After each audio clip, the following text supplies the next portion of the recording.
Moro. Syntikka-asiaa. Seiko 61 jammulta. Tämmönen tonnin peli. Ja superkevyt. Omat kajarit. Niin voisiko tällainen olla niinku hyvä soundinen kombo? Mä oon siis tosi yllättynyt, että miltä tää tuntuu tosi muoviselta tässä pitää, mutta sitten miltä tää soundaa ja miltä sitten soittaessa tuntuu, niin siihen mä oon kyllä yllättynyt, että mä vähän soittelen ja kerron tästä, mikä masina tää on. Tää on siis tämmönen Yamahan, niitä tuli se Reface-sarja, mikä oli semmoisia pieniä, niin on puskenut ne kaikki pienet niinku soundeina tähän niinku, tää on niinku mun käsitys vaan, että tähän CK-sarjaan ja soundeja pystyy jakaa ihan niin kännykkäsovelluksella, SoundMondo, semmoinen sovellus, niin pystyy heittämään soundeja muille käyttäjille ja vähän on ottanut sieltä niin kuin foorumeilta muutamia sampleja. Tämä eka esimerkiksi tämä Felt Piano on tämmönen, mikä on niin kuin tällä hetkellä, että on kiva johonkin ballaadiin tai johonkin hetkeen, niin soundaa siis tältä.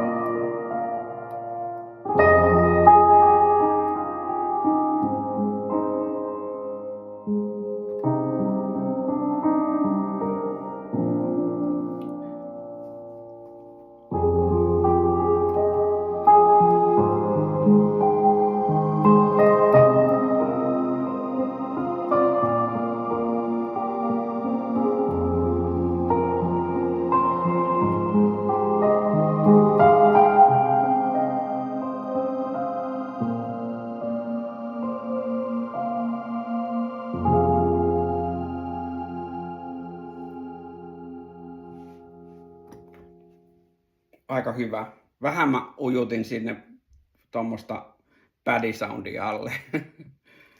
No sit tietysti keikkapelistä puhutaan. Mä käytän tätä treeneissä, jos on bänditreenejä ja haluan joku kevyen mukaan, niin tää on tosi usein mulla mukana.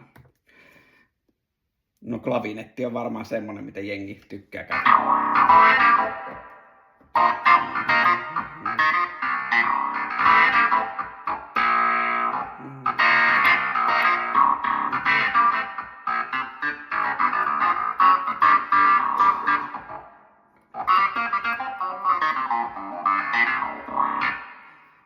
Aivan timanttinen. Eli jos klavinettia tarvii, niin tykkään tästä samplestä. Tosi jees. Vähän siinä oli tuommoista autovahia tuossa soundissa mukana. Sitten niin tää oli ehkä yllättävin. Tää on ollut ihan sika hyvän kuuloinen soundi. Niin Wurlitzerin. Kaikki, jotka on Refacea käyttänyt, tietää, että se on huikee.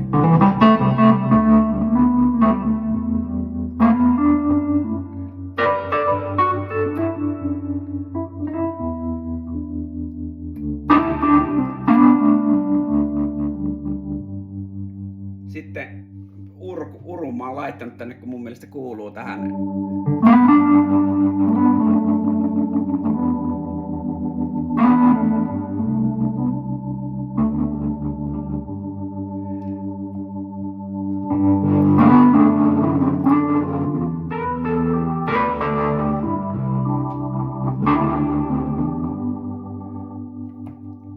On kyllä huikee.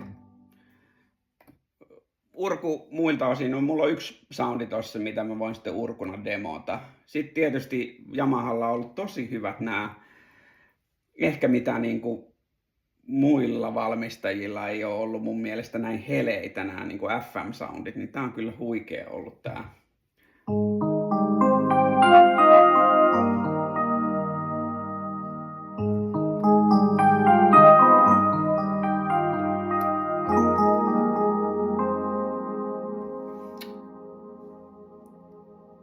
DX7 piano.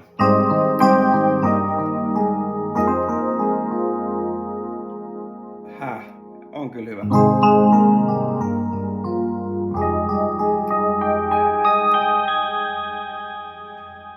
Sitten vähän pädiä mukaan.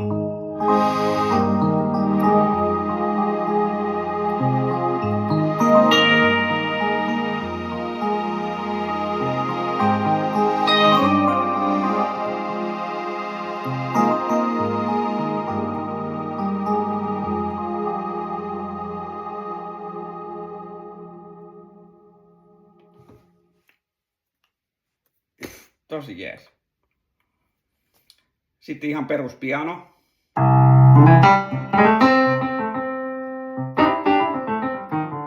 Tää on niinku ihan Yamahan se perus. Mä käytin tota urkua tonne alle sellaisena, että vähän niinku siinä Wurlitzer-jutussa.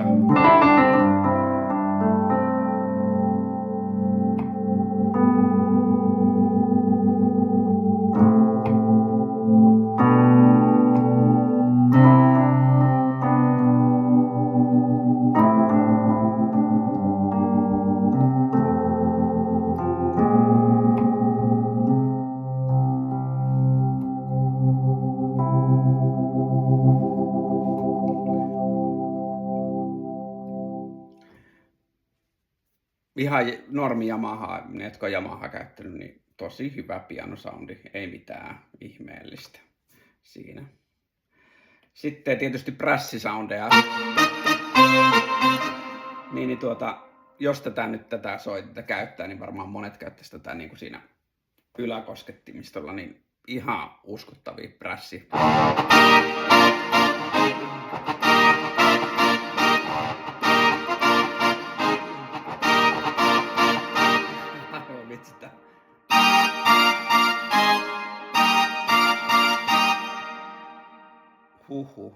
Tässä on nyt 3 prässisoundia päällekkäin. Ai. No sit urku. Tää urkuosasto on ehkä eniten niinku, tai kauimmaisena tuolta, jos mietitään jotain elektroa tai jotain urkumeininkiä, mutta ei tää kyllä niinku hirveän huonokaan oo.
Tässä lähinnä ehkä nämä drawbarit niin kuin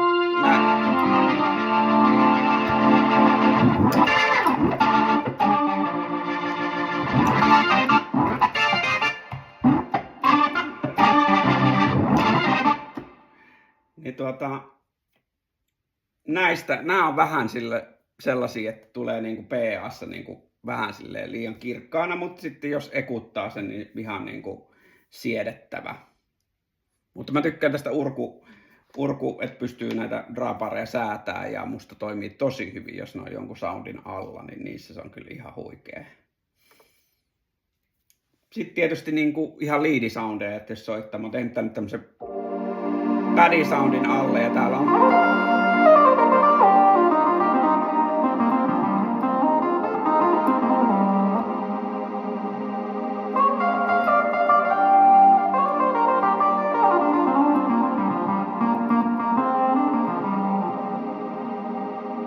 aivan vitsi huikee.